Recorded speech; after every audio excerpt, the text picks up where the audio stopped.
Hello everyone and welcome to another video. Now a while ago I found a deal on a Core 2 Extreme quad-core CPU, the QX9650.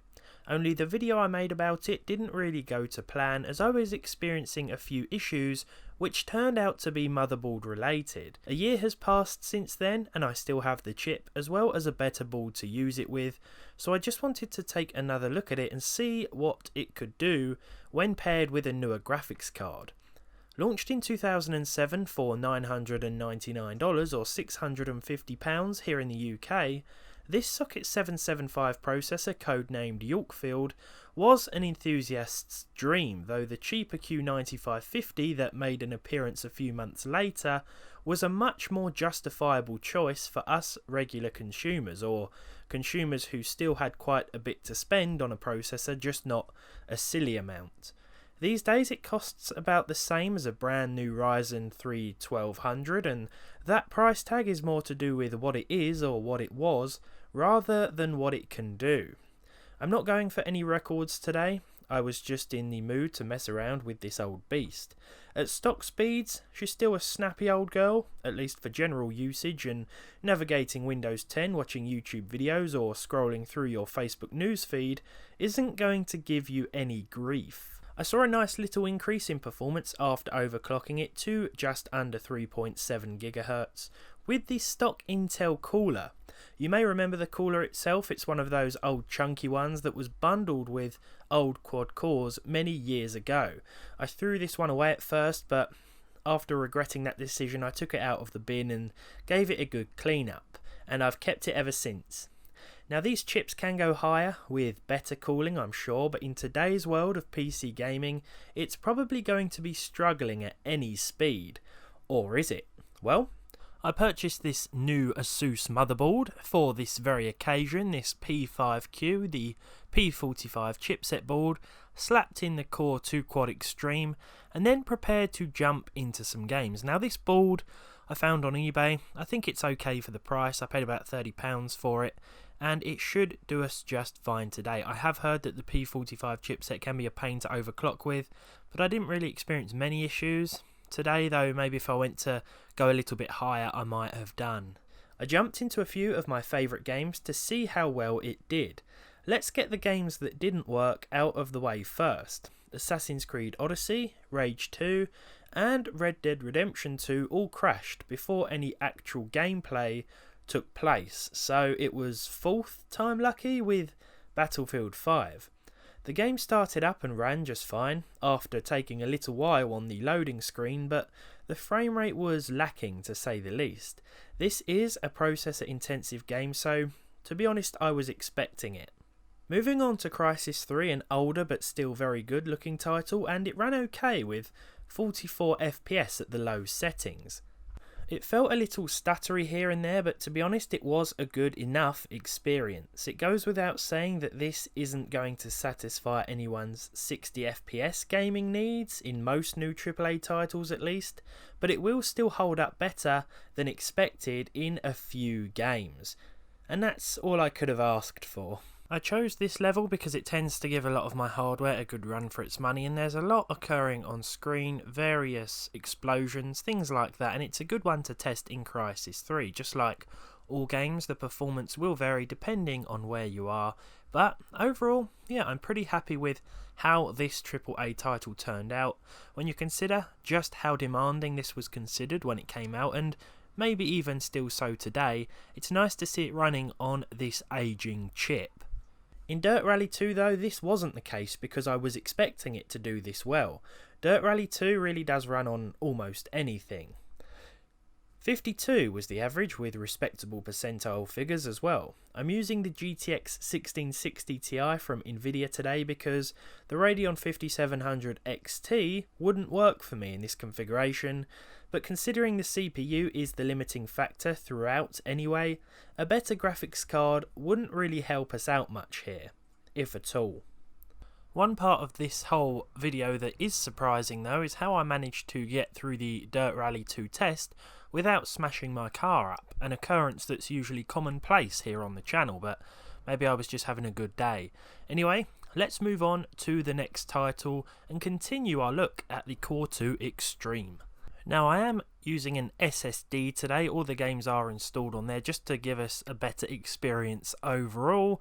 Moving on to Skyrim Special Edition now, and this is one that a few of you have been asking me to add to the games list, so I thought I'd do that today.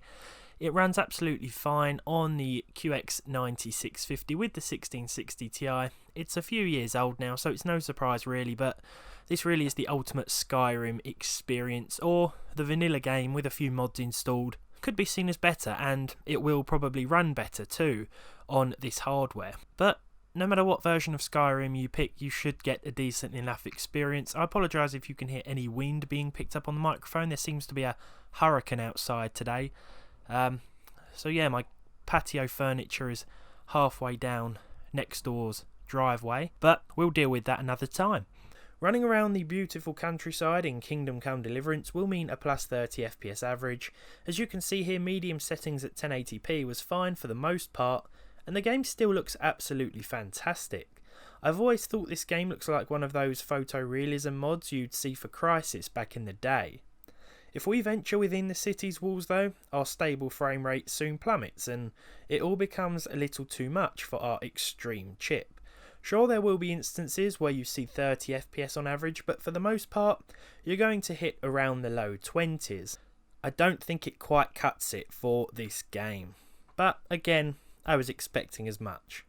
I then tried Metro Exodus, and this time round I started off with 1080p but switched to 1440p not long after, just to gauge what effect a bump up in resolution would have on things, but the answer was not that much. You will see at least 30 FPS in some areas with Metro Exodus, but most of the time, with this clock speed at least, you'll hit less than 30 on average. This is with medium or low settings. It didn't really matter what I set the game to, medium or low gave us the same result, and the same can be said for 1080p or 1440p with this processor. The reason I primarily focused on 1080p though is because it's still the most popular resolution, at least according to the Steam hardware survey, and I can't imagine many people who buy a 4K monitor or 1440p monitor are considering purchasing a Core 2 Quad or Extreme CPU, unless, like me, you just want to experience a little bit of nostalgia for a heavily reduced price. I mean, that's the reason I buy all of this old stuff to begin with, and I've got a 4K monitor, so there we go. This is all just in good fun, after all. Perhaps the most surprising result of the day comes from The Outer Worlds, a fairly new title which managed to exceed 30 frames per second in our test system. The 1% and 0.1% figures left something to be desired, to say the least, but I was able to run around Edgewater causing mischief without lagging too much, which is all we could ever ask for. So finally I tested CSGO, and this wasn't able to maintain a solid 60 FPS all of the time, though 60 was the overall average, with 1% and 0.1% lows that were okay. Now the footage you're seeing is from a bot match, but the figures were taken from 3 online matches. I simply show you footage from the bot match sometimes if I'm having a bad day online. It's just easier on the eye than watching me get wiped out every 5 seconds, but maybe you'd like to see that, I don't know. Anyway, CSGO runs okay on this chip at the lowest settings. I always run the game at the lowest settings, and you should have an okay time here, averaging about 64 FPS with the 1660 Ti as well. This is of course a more CPU demanding game, and that goes to show here. These chips will always have a special place in my heart. It goes to show that no matter how much money you spend on your computer, there will always be a time when your components become obsolete, even if that time is at least a decade later.